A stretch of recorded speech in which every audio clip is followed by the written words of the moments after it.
95 news speed news కి స్వాగతం.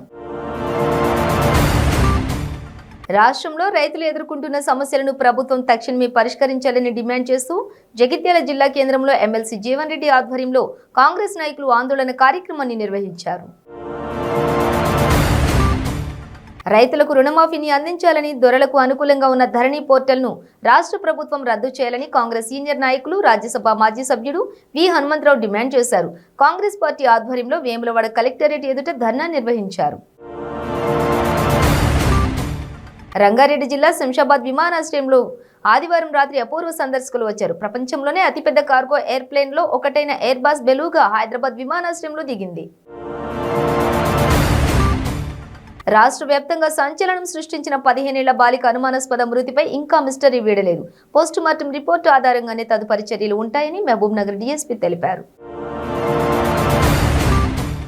కరీంనగర్ జిల్లా తిమ్మాపూర్ మండలం ఎల్ఎండి కాలనీలోని సెయింట్ ఆంటోనీ స్కూల్లో బావిలో దిగిన 8వ తరగతి విద్యార్థులు ఒకరు గల్లంతయ్యారు. గల్లంతైన విద్యార్థి మృతదేహాన్ని రెస్క్యూ సిబ్బంది బయటకు తీశారు. పెన్షన్ మంజూరు చేయడం లేదని మనోవేదనతో ఓ దివ్యాంగుడు యాదాద్రి భువనగిరి జిల్లా కలెక్టరేట్లో జరుగుతున్న ప్రజావాణిలో ఆత్మహత్యయత్నానికి పాల్పడ్డాడు. వనపర్తి జిల్లా శ్రీరంగపురం మండలం కేంద్రంతో పాటు మరో 12 గ్రామాలకు వారం రోజులుగా తాగునీటి సరఫరా నిలిచిపోయింది. దీంతో తాగునీటి సమస్యపై అధికారులకు చెప్పినా పట్టించుకోవడం లేదని ఆగ్రహించిన సర్పంచులు రంగసముద్రం జలాశయం వద్దకు చేరుకుని అధికారులను పంప్ హౌస్లో నిర్బంధించి తాళం వేసి ధర్నాకు దిగారు. జగిత్యాల పట్టణంలోని బీసీలకు 52% రిజర్వేషన్లు కల్పించాలని జగిత్యాల కలెక్టర్ ఆఫీస్ ముందర బీఎస్పీ ఆధ్వర్యంలో ధర్నా నిర్వహించారు. తెలంగాణ యువతకు మంత్రి కేటీఆర్ ఆత్మీయ బహిరంగ లేఖ రాయడం హాస్యాస్పదంగా ఉందని జగిత్యాల జిల్లా పెగడపల్లి మండలం కేంద్రంలోని బీజేపీ జిల్లా అధికార ప్రతినిధి మర్రిపల్లి సత్యం విమర్శించారు. ఏలూరు జిల్లా పోలవరం వద్ద గోదావరిలో మత్స్యకారుల పడవ బోల్తా పడింది. దీంతో 5 మత్స్యకారులు గోదావరిలో గల్లంతయ్యారు. ఏలూరు జిల్లా నూజివీడు పోలీస్ స్టేషన్ను మహిళలు ముట్టడించారు. దీంతో పోలీస్ స్టేషన్ తలుపులు మూసేశారు. అవుట్సోర్సింగ్ ఉద్యోగులను తొలగిస్తున్నామనే ప్రచారం అవాస్తవమని ఏపీ ప్రభుత్వం సలహాదారు సజ్జల రామకృష్ణారెడ్డి అన్నారు. అలాంటి ఆలోచన ప్రభుత్వానికి లేదన్నారు.